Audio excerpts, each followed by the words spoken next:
ये नज़ारा पटना का सिविल कोर्ट का नज़ारा है, जहां अचानक अफरा तफरी का माहौल मच गया है। ये मामला पटना का पीरबोहर थाना क्षेत्र के सिविल कोर्ट का नज़ारा है। आप साफ तौर पे देख रहे हैं, यहाँ कई अधिकारी मौजूद हैं, जहां अचानक ट्रांसफार्मर फटने से एक दिव्यांग अधिवक्ता की मौत हो गई थी। हालांकि बात करें तो वकीलों का नारा है, लगातार इन्होंने अपनी जगहों के लिए, बैठने के लिए, व्यवस्था के लिए लगातार आवाज़ उठा रहे थे, लेकिन अचानक इतनी बड़ी घटना घटने के बाद लोगों की कहीं ना कहीं नींद खुलने की सूचना आ रही है, जहां की कई अधिवक्ता भी घायल नजर आ रहे हैं। अब साफ तौर पे ये भीड़ देख रहे हैं, ये नज़ारा देख रहे हैं, ये पटना का सिविल कोर्ट का नज़ारा है, जहां दिव्यांग वकील को घटनास्थल पे ही मौत हो गई थी। हमारे साथ कई अधिवक्ता भी मौजूद है। सर, क्या घटना घटी थी, क्या हुआ था यहाँ पे? देखिए, ये जो गेट नंबर 1 है उसके ऊपर आप देखिए ट्रांसफार्मर है,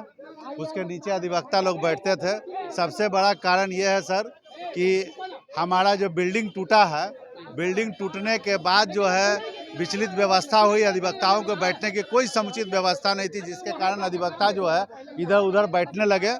और ये बिजली विभाग का नाकामी है, प्रशासन की नाकामी है कि उसको उन्होंने देखा नहीं, और जो हादसा हुआ है उसमें अकाल मृत्यु हो गया है। देवेंद्र जी जो नोटरी पब्लिक थे, उनकी स्पॉट डेथ हो गई है। इसलिए हमको आपके चैनल से, जो चैनल है उसके माध्यम से हम लोग कहना है कि राज्य सरकार और डिस्ट्रिक्ट जज के द्वारा तुरंत अविलंब उनका लाश, अभी आप उधर देखिएगा तो जिप्सी में रखा हुआ है, उनके लाश रखा हुआ, उनके परिवार भी आ गए, हम लोगों ने बुला लिया उस अधिवक्ता के परिवार को, और 4 लोग और घायल हुए हैं जो अभी पीएमसीएच में इलाजरत है, जो 60 से 70% वो जल चुके हैं और जीवन और मृत्यु से जूझ रहे हैं। किसी भी समय उनकी मृत्यु हो सकती है, और उसमें भी अभी अधिवक्तागण के द्वारा पता चल रहा है कि उसमें से एक व्यक्ति जो है जिनकी मौत हो चुकी है। तो ये बहुत बड़ा हादसा है जो अनियमितता का परिचय है। आप लोग ने अपने जगहों के लिए, मांग के लिए आवाज आक्रोश है, अधिवक्ताओं में इस बात का आक्रोश है कि उनको सबसे पहला बात है कि बैठने की अव्यवस्था है।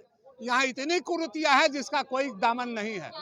हम लोग जो मांग किया था डिस्ट्रिक्ट जज से, उन्होंने एक ही बात बोला था हम लोग को कि आप लोग को बैठने की व्यवस्था जब तक नहीं होगी तब तक आप लोग जगह नहीं छोड़ेंगे।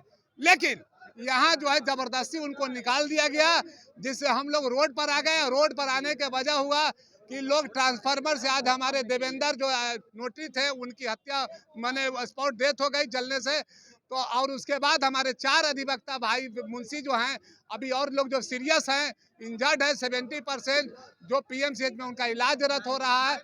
और अब स्थिति ये है कि बाकी अधिवक्ताओं में आक्रोश इस बात का है, अगर उनको बैठने की व्यवस्था नहीं की जाती है तथा देवेंद्र जी को 50 लाख तत्काल मुआवजा दिया जाए, तथा उनकी पत्नी को या उनके परिवार को, आश्रित को एक सरकारी नौकरी दिया जाए, यह हमारी मांग है। बिहार युवा अधिवक्ता कल्याण समिति के अध्यक्ष होने के नाते, मेरा नाम है विनोद कुमार गुप्ता, अध्यक्ष होने के नाते यह मांग करता हूं मैं बिहार सरकार, भारत सरकार, और यहाँ हम चीफ जस्टिस ऑफ बिहार से भी मांग करते हैं कि हम पर तत्काल संज्ञान लेकर इनका जो है, इनको तत्काल जो है मुआवजा देने का प्रयास करें, तथा हम अधिवक्ताओं को वैकल्पिक बैठने की सुविधा दी जाए।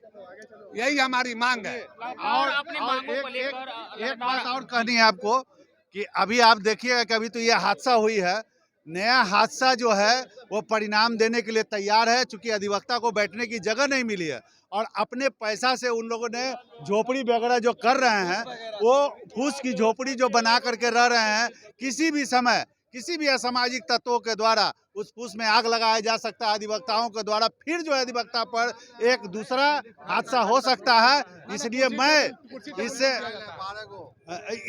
मैं आपके चैनल से बता रहा हूं कि देख लीजिए, अभी आप उधर जाकर देखिएगा, झोपड़ी बन गई, होली का समय है, वो भी हादसा होने के लिए तैयार है। इस पर समाज को सचेत होना बहुत जरूरी है। कार्रवाई को लेकर, अपनी मांगों को लेकर अधिवक्ता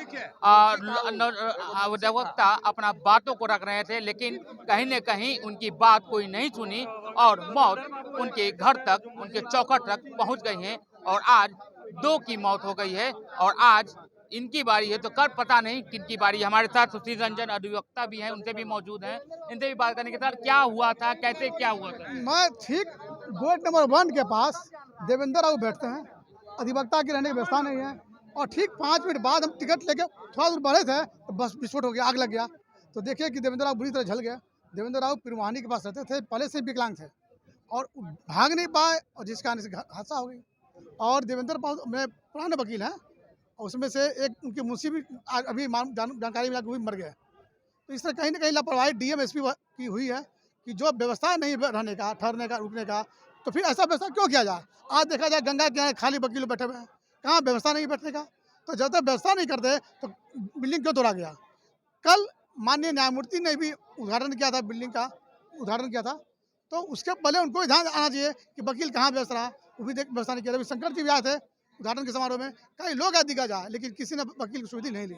बहुत दुर्भाग्यपूर्ण घटना है और हम लोग इनको 50 लाख मुआवजा करते हैं और इनके परिवार की नौकरी की दी जाए। सीधी तौर पे आपने देखा कि ये सिविल कोर्ट का नज़ारा है, जहाँ नज़ारा घटना स्थल भगदड़ में मच गए थे। अचानक ट्रांसफार्मर फटने से 2 लोगों की मौत की सूचना अभी आ रही है और कई लोग घायल हैं।